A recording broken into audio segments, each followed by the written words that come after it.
This is what's called the bracket tray, okay, to your dental unit.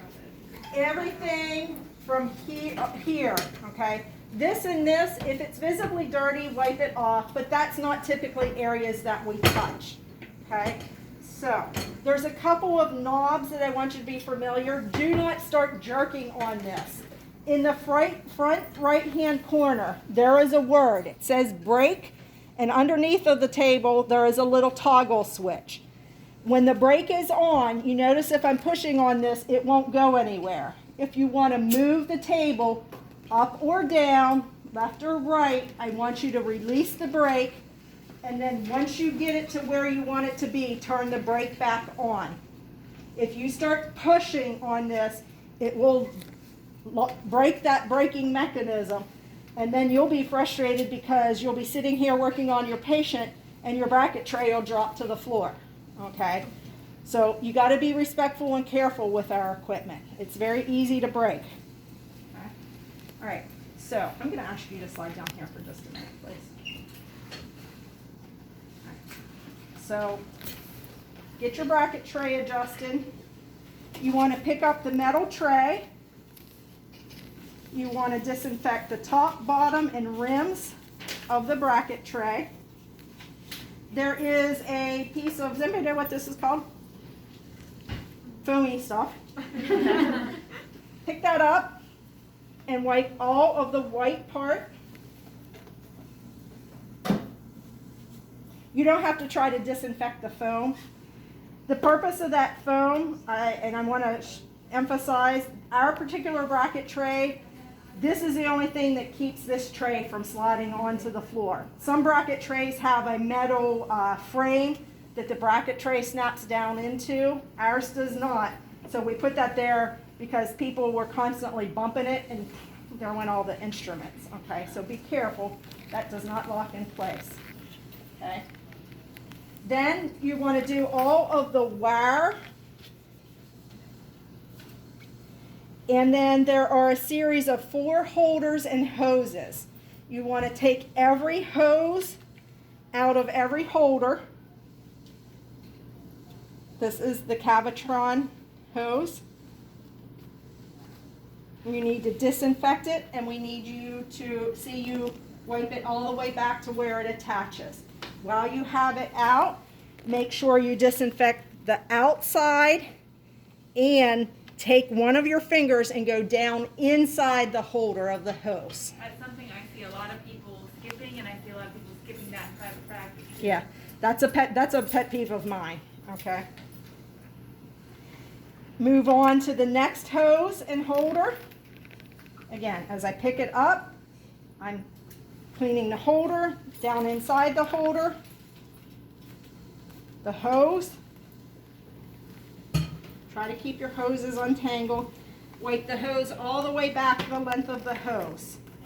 There's a little round divider there. But again, everything on this bracket tray is a high touch area. So pick it up, take it out.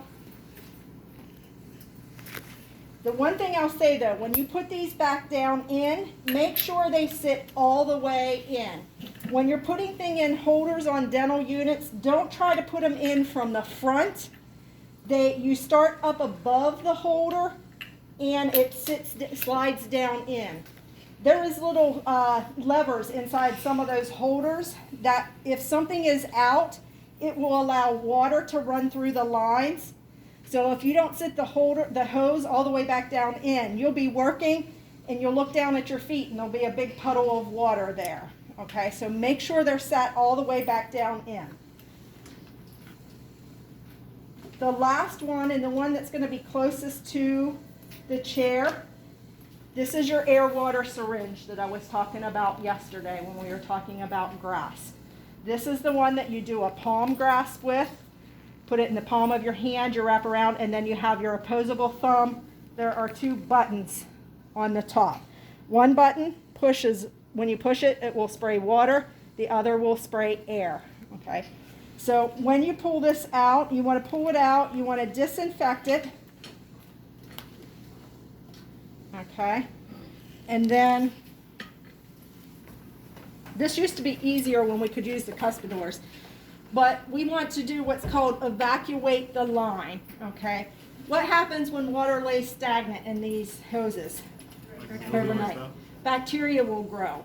So at the beginning of every clinical day, you need to evacuate the line for 2 minutes at the beginning of the day, and then 30 seconds in between every patient. So as you're disinfecting it, back here in the corner, there is the word master, and under that, there is a toggle switch. Make sure you disinfect it and you turn your master switch on. You will hear a little, hear that noise? Okay. In order to evacuate your line, that master switch has to be on, and you hold the air water syringe over the sink and you depress both buttons for 2 minutes. See the water and the air kind of spitting out of there? That's called evacuating the line. Now, the day of your evaluation, we will not make you stand here for the full 2 minutes. We will make you do this, and I'm looking for 2 things. One, if you're doing this and you haven't turned the master switch on, you will not get credit for it. Okay? And I'm going to make you stand here and run it long enough till I make sure that the master switch is on. And then I'm going to ask you, how long would you do this? You would tell me 2 minutes at the beginning of the day, 30 seconds in between patients. Once you tell me that, I'll say, okay, you can move on, even if the full 2 minutes is not up, okay? Now, when you come in and you're setting up for real in clinic, I do expect you to do it for the full 2 minutes, okay? Once you've evacuated it, you want to re-disinfect it before you put it down in the holder. Okay? And I will tell you, even if you forget to turn the master switch on, it will run for a few seconds, but then it'll fizzle out. Okay? So if you're pushing on those and nothing's coming out, just remember you didn't turn the master switch on. There is a Cavitron control knob on the side here.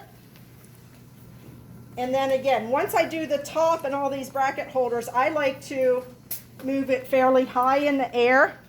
And you want to kind of maybe bend down, and every one of these toggle switches and mobs that are under here, you need to disinfect all of them. Okay?